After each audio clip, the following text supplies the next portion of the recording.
Saniman, paman Merinda, tak pernah mengizinkan korban untuk bermalam di rumah peninggalan orang tuanya.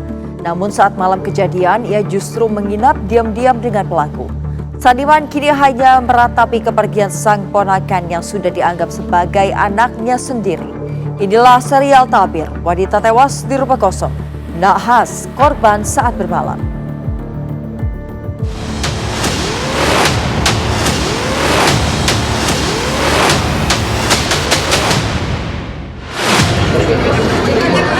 Saya dari turun sholat Jumat, dicegat, disuruh tengokin Mbak Miri katanya. Saya setelah masuk ternyata telanjang badan. Mukanya ini tertutup, darahnya tuh banyak.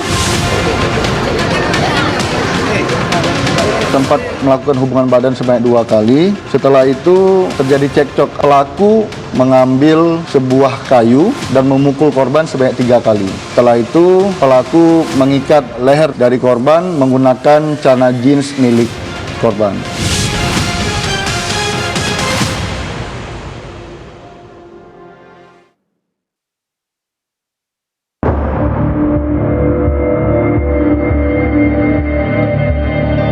Semasa hidup, Merinda diketahui menjalani kehidupan yang sangat dekat dengan keluarga. Tak ada yang menyangka ia akan pergi dengan cara yang mengenaskan. Saniman, paman korban, bahkan menganggap Merinda sebagai anak sendiri. Terlebih sejak orang tuanya meninggal dunia dan kedua kakaknya bekerja di luar negeri. Saya enggak boleh nginep di sini, pokoknya kamu tinggal sama saya di Toroyan gini. Enggak boleh tinggal sendirian gini, perempuan enggak boleh gini. Dekat, sudah seperti anak saya sendiri lah. 3 itu perempuan semua, yang pertama Rafika, anak yang kedua terus Sora yang ada di Malaysia, terus yang terakhir nih Merinda ini. 3-tiganya ini dekat sama saya. Walaupun masih ada mamanya, masih ada papanya, dekat sama saya. Saya perhatian sama ponakan 3 ini, perempuan semua.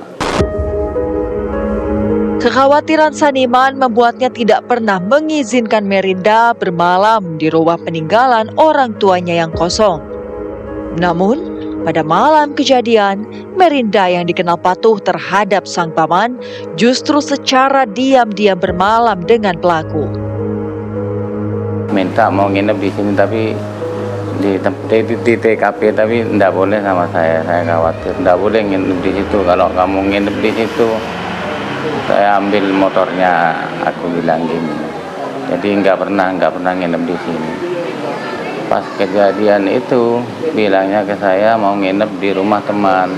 Pak, saya itu kan jam sekitar adzan Isya chatting ke saya, Pak, saya nginep di rumah teman di Lumajang, dia bilang gitu.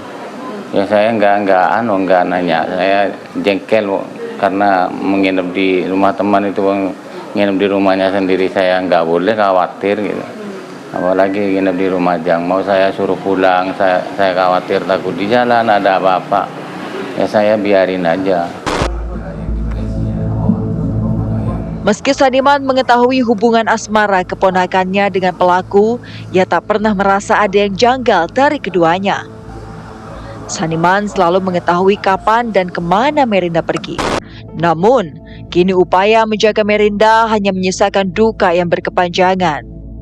Enggak pernah ada masalah sama pacarnya itu, saya enggak bilang ke saya. Kalau seandainya bilang ke saya terbuka gini-gini, kan saya tahu kan saya lebih waspada gitu. Nginep di rumah temannya, saya mau suruh pulang, saya khawatir di jalan, takut ada apa-apa, takut kena begal, takut jatuh. Malam Isya itu yang saya di rumah teman, Pak, saya nginep di Lumajang di rumah teman gitu. Saya jengkel, udah marah saya, makanya saya nggak balas, nggak apa, cuma dibaca, nggak balas. Seandainya ini nggak boleh pulang, kamu harus pulang sekarang juga, jangan nginep di rumahnya, di rumah temannya. Pulang dia. Kalau saya bilang pulang, pokoknya kamu di mana harus pulang. Saya bilang gitu. Pulang. Ya itu tadi saya mau suruh pulang, saya takut di jalan, takut kena begal, takut apa karena malam. Saya biarin aja, yang penting ada di rumah temannya. Temannya kan perempuan juga yang di Lumajang itu.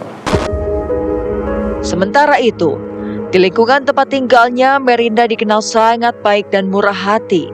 Hal itu membuat kehadiran Merinda cukup berarti bagi orang-orang sekitarnya, sehingga rasa kehilangan tak hanya dirasakan pihak keluarga. Baik, sopan anaknya.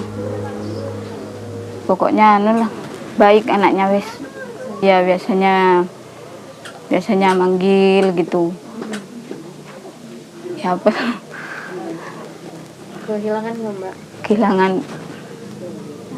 Soalnya dia baik banget. Baiknya gimana? Ya suka bantu gitu. Kalau anak saya gak ada sepeda, ya dianterin ke sekolahnya gitu. Pokoknya baik Bang Mary. Kondisi Merinda yang ditemukan tewas tanpa busana merupakan fakta yang paling memicu kemarahan pihak keluarga. Perlakuan pelaku dinilai jauh dari batas kemanusiaan.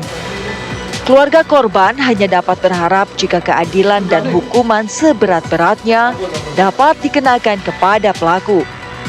Iya, kalau harapan saya hukumlah seberat-beratnya. Kalau menurut saya pembunuhan secara spontanitas itu tidak mungkin. Karena 2 minggu sebelumnya itu Mary itu curhat sama temannya yang namanya Alvia. Pernah dipanggil juga sama polisi kemarin. Dia curhat, Mbak Alvia katanya Mary. Ya ada apa deh Mary katanya.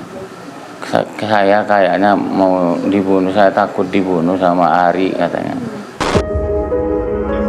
Kini, tawa, senyum, dan canda Merinda hanyalah kenangan yang tak akan pernah terlihat kembali dalam keluarga.